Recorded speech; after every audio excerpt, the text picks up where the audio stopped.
Good afternoon, everybody. Oliver Joyce here from Whiskey Barrel Studios. Today is a very special day for the channel because today we've kicked over to finally 1,000 subscribers. Been a long time coming, but thank you everybody for watching the videos and subscribing. It's much appreciated. 1,000 subs is kind of significant just because that is the minimum threshold that YouTube requires before you can make money from your channel. I'm actually a little further away than I need to be because they also require you to have 4,000 hours of video time, of watched video time. So that's a lot of video, and I'm about halfway there right now, but we've got a long way to go, which means more videos and hopefully more views. So thank you to you guys for subscribing, and if you have any other Swords and Sandals friends who you think might enjoy the video and the channel, please send them my way. Let them subscribe. I really appreciate it. And as a special reward to thank you guys and just to celebrate the little event, I thought I'd put together a little trivia list on everyone's favorite Gladiator game, Swords and Sandals, which of course I created. It's a top 10 list, but it's not really in any particular order. It's just 10 trivia facts that you may or may not know about Swords and Sandals. So without further ado, let's get stuck in. Trivia fact number 10. Did you know Swords and Sandals was originally titled Who Wants to Be a Gladiator? Yeah, this is an interesting one. Maybe back in 2001 or 2002, I actually started working on what would become the prototype for Swords and Sandals. I'd done a bit of flash animation, and I was learning the tools, and it was this hot property that everyone was getting into. And I, of course, being a bit of a cartoonist myself, I created a little cartoon character. As you can see in this screenshot, that little knight was the first character that I ever made. And he would eventually become the basis for the gladiators in Swords and Sandals. But I started working on the prototype for the game, 2 gladiators fighting, turn-based, little buttons that attack each other. And then I thought I'd put a little story around it, and I did the ship animation that you know from Swords and Sandals 1, and a picture of the arena background and so on. And then I thought I need to name this game, and I came up with Who Wants to Be a Gladiator, which is a kind of funny title, and the reason behind that is at the time there was a popular game show called Who Wants to Be a Millionaire. And, I wasn't a huge fan of it, but I thought I'd cash in on it, and I thought it'd be funny to sort of make the sport of gladiating a bit of a game show. And it's like, oh, who wants to be a gladiator? Come win prizes and money. And so the idea was you, the player, would become a gladiator. As you can see there, that's actually the same font for the Swords and Sandals logo. The 2 special fonts, I can't remember the names of them, but one of them is the same font from the Diablo games, and the other one is a bit of a custom font that I put together. And when I started working at the old company and I brought across the prototype I'd made, I thought, I should really rename this because it's a bit of a rubbish name. And I came up with Swords and Sandals, which is, of course, a very, very popular film genre. Well, it was popular in the 60s and 70s. In the same way, it's like a Western or a horror movie. A Swords and Sandals movie or a Sword and Sandal movie is a movie set in the days of ancient Rome with chariots and swords and sandals and so on. And remarkably, the name wasn't taken, and I was able to use that for my gladiator games. So there you go. But for unhappy chance, this game could have been called Who Wants to Be a Gladiator? Or, worse still, there was a suggestion from someone who I will not name here, who thought it would be a good idea to call the game Unhappyators, because they're unhappy to be in the arena. That was quickly squashed, thankfully. Trivia fact number 9. There have been 13 Swords and Sandals games made since 2005. That's a long time. 2005 is going on 14 years ago, and as I mentioned in Trivia Fact 10, I'd been working on the prototype for Swords and Sandals for even longer than that. And what I didn't mention before is you can actually find on my channel somewhere some video footage of that prototype. So I'll see if I can put a link below for those curious. But yeah, I've been working on these games for 14 years now, and in that time I've made 13 of them. As you can see there, 1, 2 Crusader, 3, 4, 5 Mobile, Swords and Sandals 2 Redux, 5 Redux, Medieval, Mini Fighters, Champion Sprint, and of course Swords and Sandals Pirates, which came out around about Christmas last year.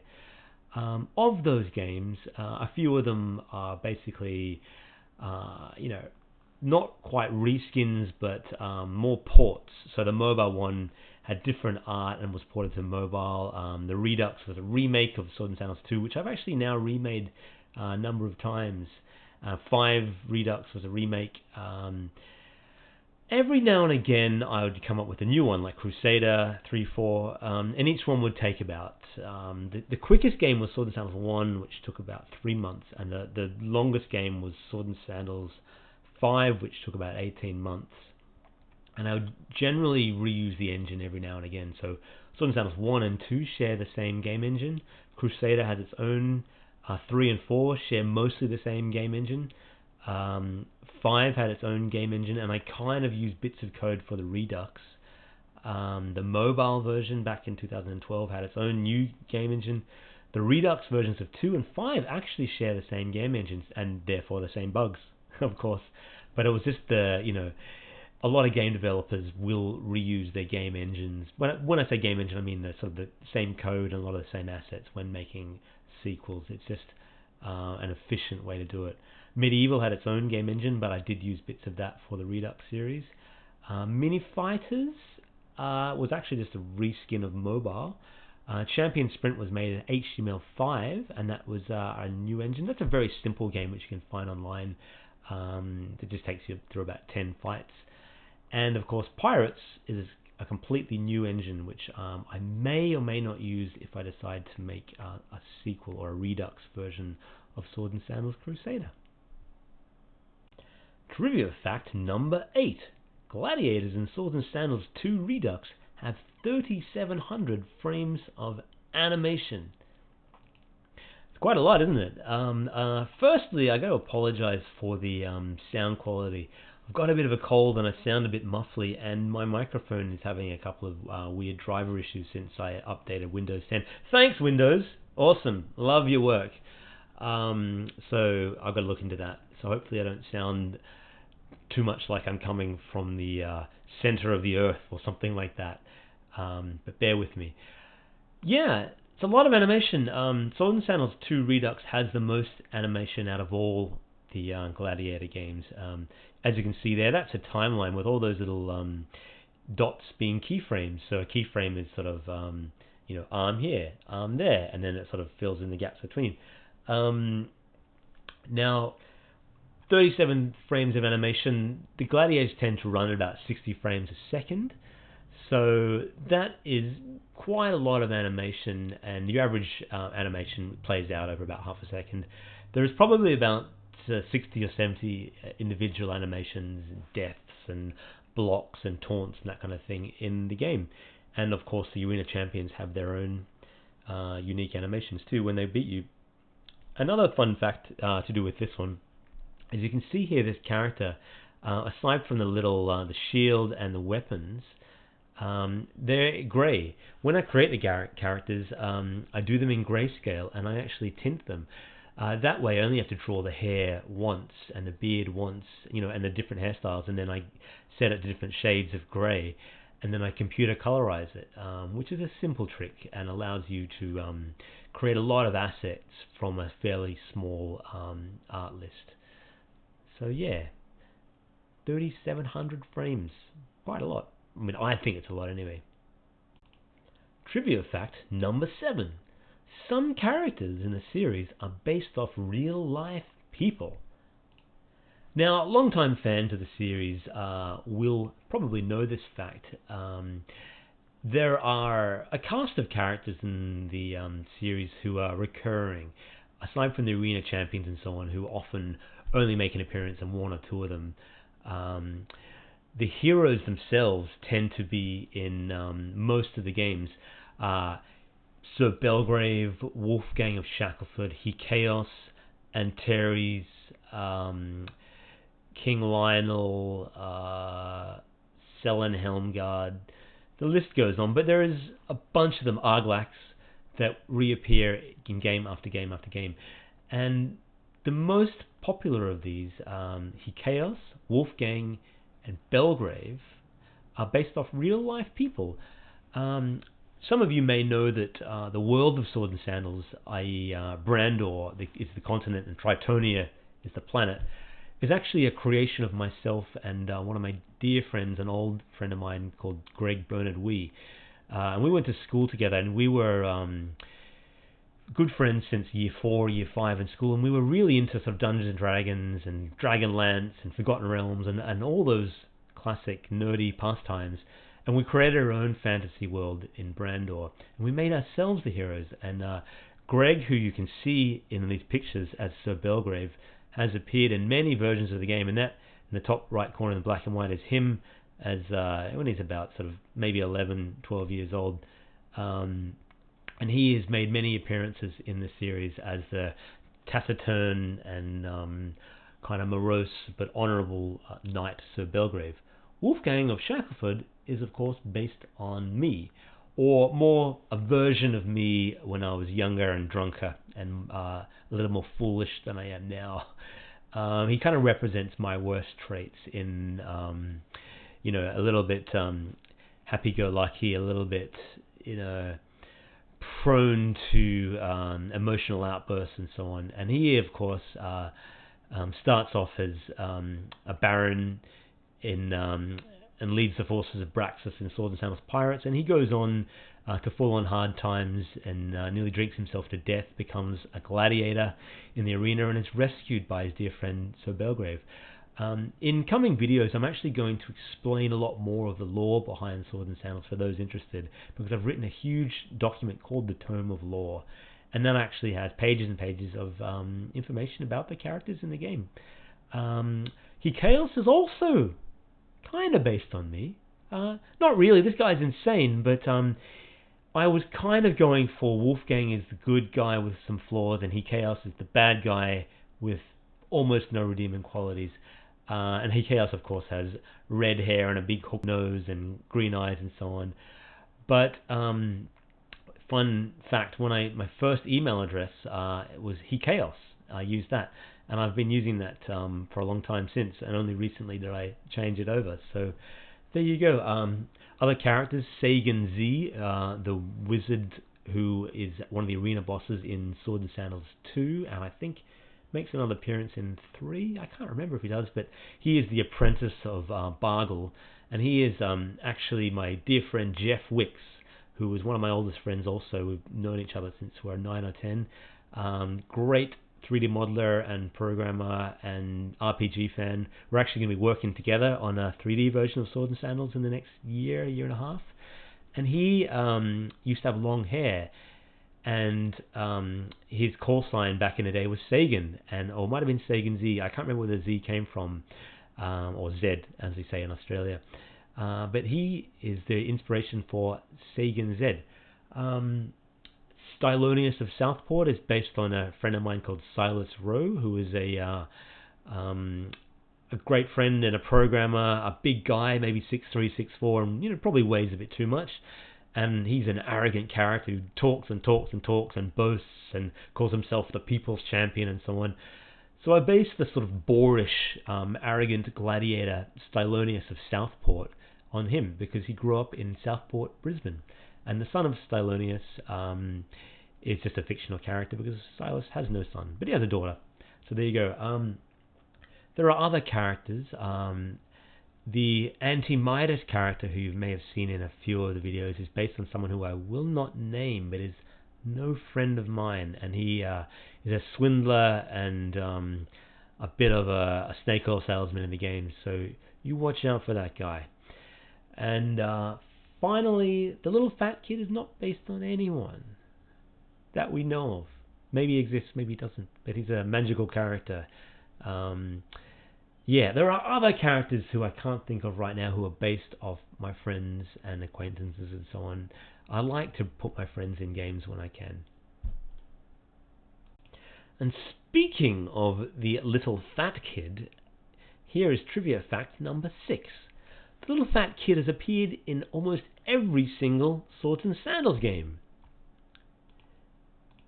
In fact, as far as I'm aware, he's been in every Swords and Sandals game except the very first, because he didn't exist when I made the first one. He actually first appeared in a little flash game which you can find online called Salad Dodger, where the aim of the game is to dodge salads and consume as much junk food as you can before the ground falls away beneath you because you get too heavy. And when you win the game, the little fat kid appears in a dressing gown with a bottle of Coke and a comfy armchair and a fireplace, as you can see in this little snapshot here. And he has a little gem of wisdom, like, he was a bold man who first ate an oyster, or I like my sushi deep fried, that kind of thing. And he was well received and quite a funny little character, and I thought I would bring him into the series. Firstly, he appeared in Swords and Sandals 2 as a spell. I think you could turn your opponents into a little fat kid. He was the icon for that spell. Then he appeared again in Swords and Sandals Crusader as the advisor to your armies, and he would tell you the odds on whether your army was likely to win or lose in a battle. He next appeared in Swords and Sandals 3 as a shopkeeper purveying, was it magic spells? I think it was. Then again in Swords and Sandals 4 as the dungeon master, who ran all the little mini games and so on, and he had probably that was his biggest role in the series yet. And then in Swords and Sandals 5, he appears, but I don't remember where. I think you can find him in the dungeon, and he steals your food, or something like that. It was a bit of a cameo. In the Redux series, he will give you potions if you watch an ad, that kind of thing. And in Swords and Sandals Medieval, he appears as the portly child who is a member of your entourage, and if you have him, he will steal food from you every morning, but there's a chance he will steal your items as well. And finally, in Swords and Sandals Pirates, he appears as, I can't remember now, he's in the game, but I don't remember what he does. He's like maybe the advisor at the end of the day. He tells you how the day went. I think, yeah, when night falls, you see a little picture of him, and he'll tell you about your journey. He's a funny little guy. I'm sort of retrofitting the Sword and Sandals story to make him a little bit more than he seems. He appears as a little fat kid, but he's actually much more powerful than you would believe. And it may well be that he is one of the more powerful figures in all of Brandor. And that will all be revealed in the next Swords and Sandals 6, when I make that game. Trivia fact number 5. Swords and Sandals is most popular in Poland.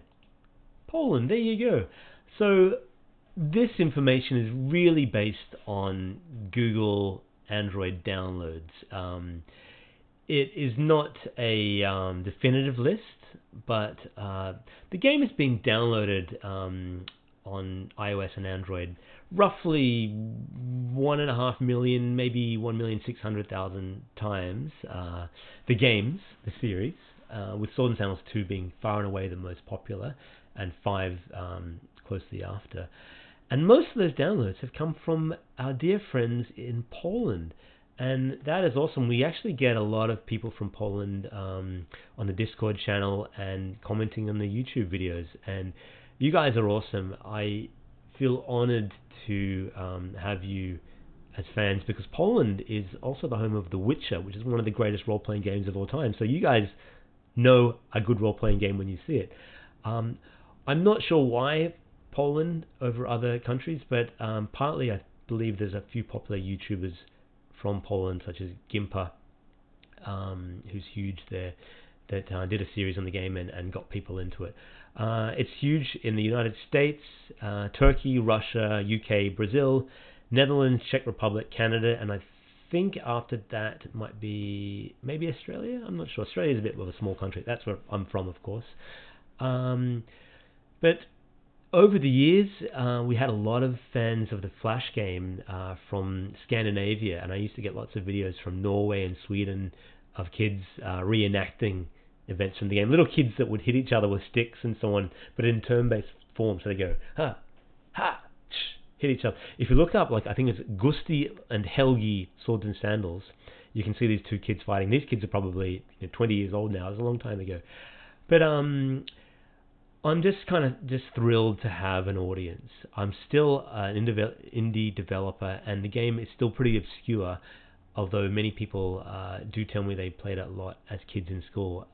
But to have fans in dedicated countries like Poland and the Czech Republic and so on is really an honor, and I feel fortunate.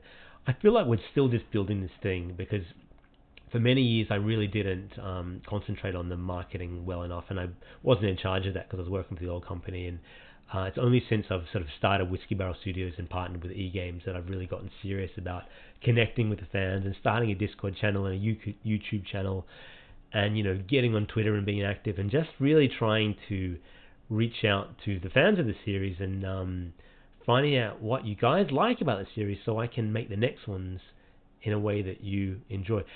And hopefully I can do this forever. I mean, I would love to do Swords and Sandals forever if you'll have me.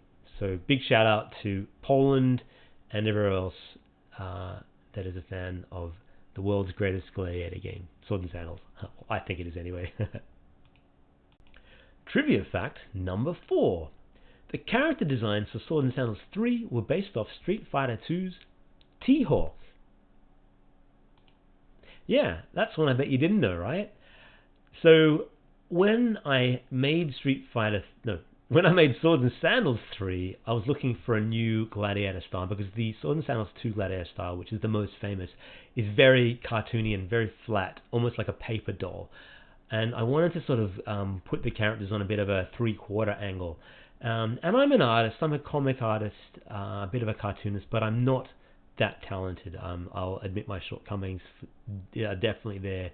And one of them is, perspective and that kind of thing. So I was looking for references from famous animes and games from the past, and I started looking at fighting games, and I originally looked at Final Fight, and then I went to Streets of Rage, and then I looked at Street Fighter, and I was originally looking at Ken and Ryu. And then I saw T-Hawk, who was the giant Native American warrior. He was, 7'4" and 500 pounds, and I really liked just the hulkiness of him. The build of him was massive.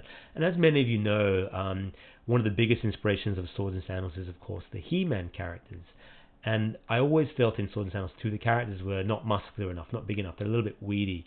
So when I made Swords and Sandals 3, I wanted to make the default character big and hulking, and so I grabbed a picture of T-Hawk, and then I pretty much just sort of like used as a reference, and you can see the pose.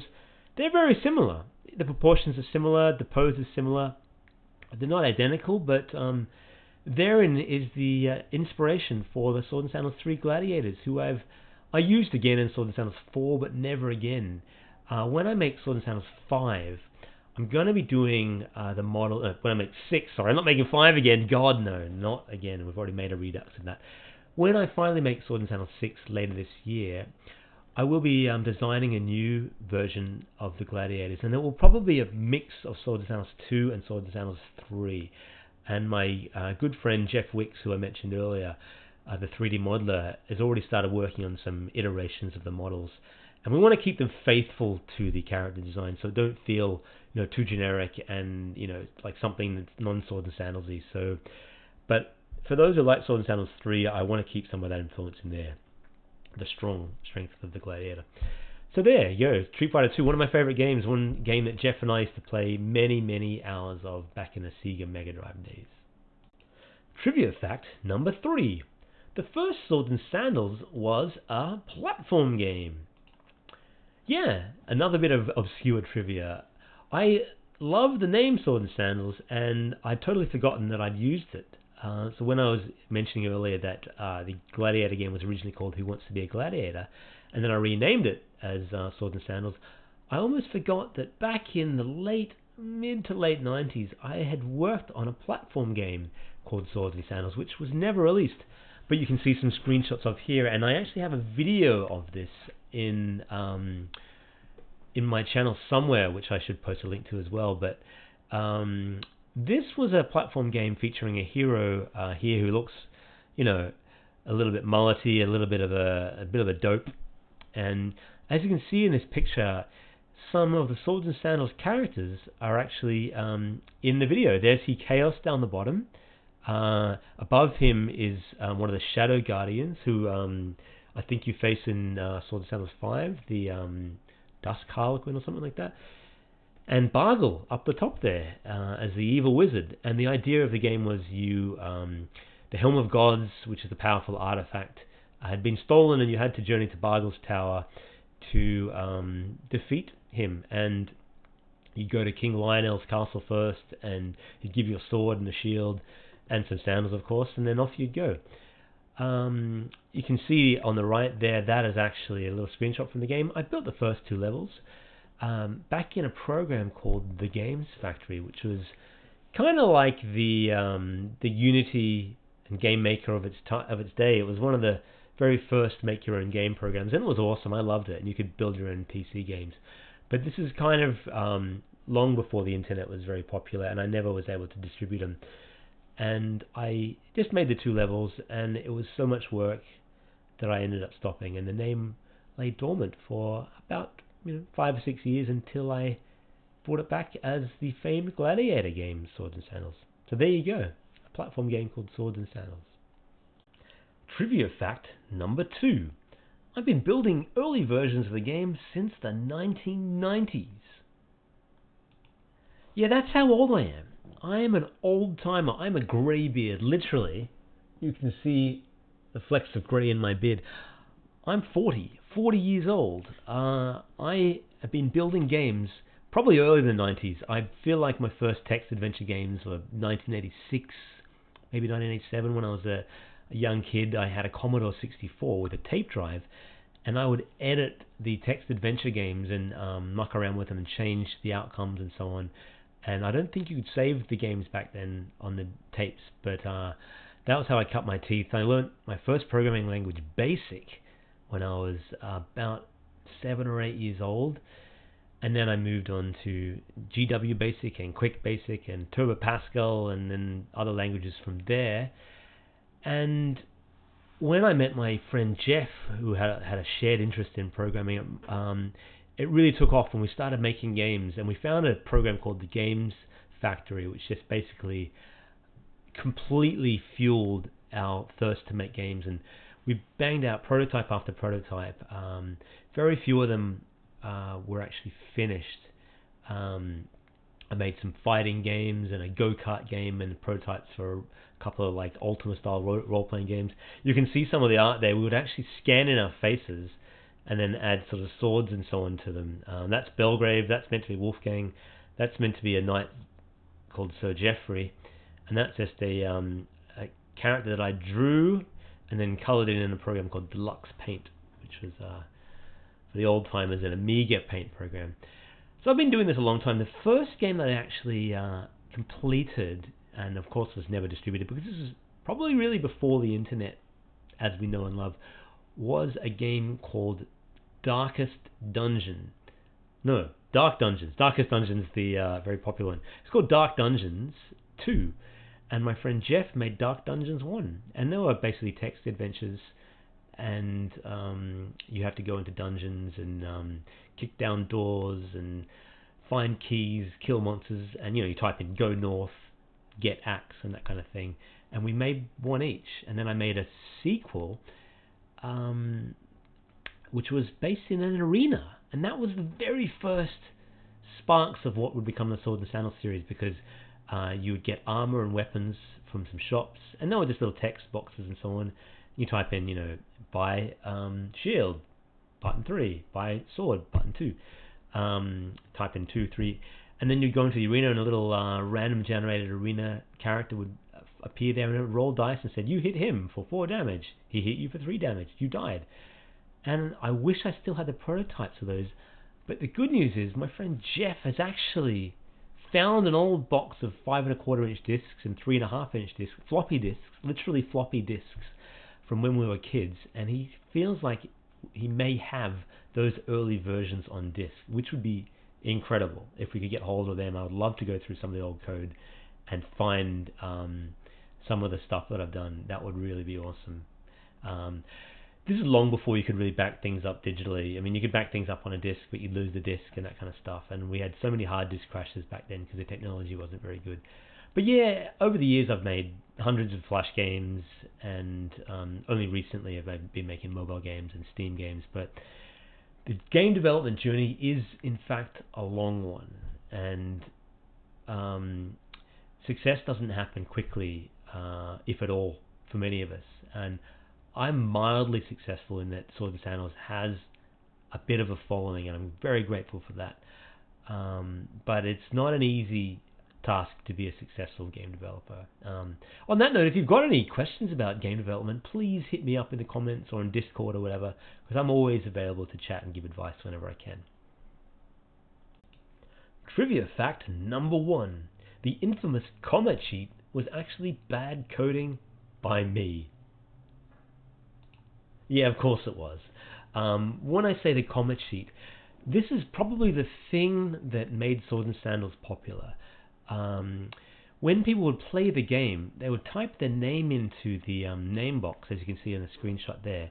But if you added a comma to your name and called yourself, Thor, son of Odin or whatever, it would mess with your stats, and all of a sudden your character would maybe be 20 times taller than he should have been, or he might have weird armor, or he might have different colored skin than you would normally have, and beards and that kind of thing. And it was just, it went pretty viral. You'd see it all over YouTube, and people would type in random things and experiment as to how they could sort of mess with the game and hack into the game. And I didn't put that in there deliberately or anything like that. I was learning ActionScript, which is the language of Flash at the time, and I didn't really know what I was doing, to be honest. And so when I created the data for the Gladiator, I had it in basically a string, which would become an array, so for programmers there. And if you typed in your name, hero, and then next you type 5, 4, 3, 5, it would save your strength, agility, attack, defense, and that kind of thing. But if you added a comma as part of your name, it pushed every value along by every comma you added. So if you had 5 for strength, all of a sudden that would be 5 for agility.